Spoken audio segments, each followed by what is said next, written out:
Welcome to Zion Analysis, ladies and gentlemen. Finally, I am back and thank you so much for your continued support that you always offer to this broadcast.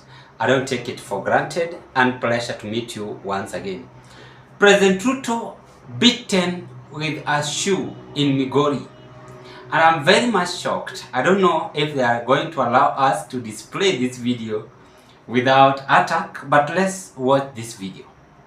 Kwanza tupunguze gharama ya You've watched that video. The gentleman is throwing shoe at the president. And in fact, it forced the president to almost cut off his speaking. I wonder and ask myself when I came across this video, why was the person throwing the shoe at the president? Mbona alikuwa narusha viatu kupiga na president?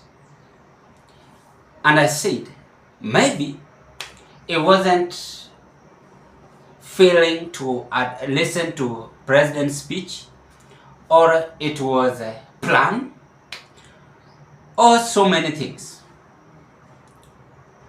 But if you don't want someone, what do you normally do? You don't attend the meeting. If it is TV, your TV, you switch off your TV. But now, the Migori people are now confirming to us that they are not after the speech. That is the drama. I am really displaying that video because I want you also guys to at least help me understand what is really taking place in that video. I want us to dig deep into this, but before I carry on, thank you so much for your subscription in this broadcast, because if it was not a subscription, then this YouTube channel could have not reached where it is as of now.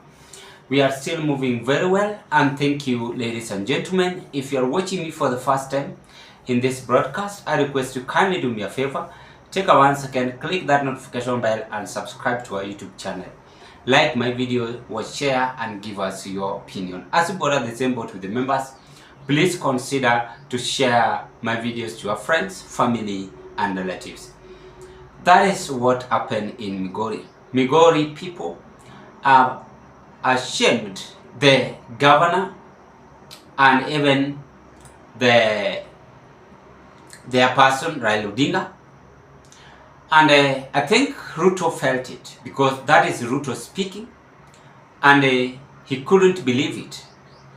So the security were not even aware of. So that is how this country need a lot of we are very much insecure, by the way. Imagine the crowd and the person is getting it very well, na amepima rais vizuri sana na amempiga na viatu. So assume hiyo ilikuwa risasi amemrushia. Si hivyo ndiye angeenda. Alafu tuite state of emergency. Please, hata kama tumechukia mtu, pia wananchi saa zingine tunakosea heshima. But now the person maybe was not having any interest to listen to the president's speech. I could have given him this advice to walk away rather than causing such kind of chaos, causing such kind of movement, throwing shoe at the president. And unfortunately, the shoe beaten him. And you've watched him almost, he felt deteriorated. He felt uncomfortable. And I don't know if he proceeded with this speech. I don't think so. I think he was now disturbed, and that place was not safe to him at all. If they can access and beat him with the shoe. Now assume it was a stone throwing at the president. Amepiga kichwa ya rais na mawe. Nini ingefanyika? So that is the drama. The Migori people, instead of giving president time, talking to, at least giving their grievances, I think they were bitter and decided to throw the shoe at the president. Remember, in that crowd, there were so many people, the governors, the senators, the MPs, and even the MCS. And I believe that the securities were also all over. It means that hii nchi hakuna mtu yote ako safe, hata mimi. No one is safe in this country. That is why the other day I gave the president, please bring the police officers back to rescue, to at least ilinde hii nchi.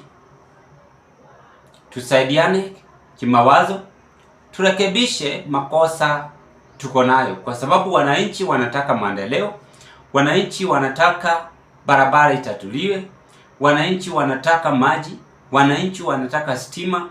County government needs fund, and student, universities, secondary, even pupils in primary school need fund. So these are the things we should discuss. The parents are stressed up with the fee, those who pay fees like us, and so on and so on. So I think the person felt it and said, no, your speech is not going to help us. We are fond of this speech. Let me throw a stone and confirm to you that we are not interested again in this speech. That is what happened. Ladies and gentlemen, what are your opinions? Give us your opinion at the comment section below. I wish you all the best. Thank you, and let's meet on another political discussion. Bye bye.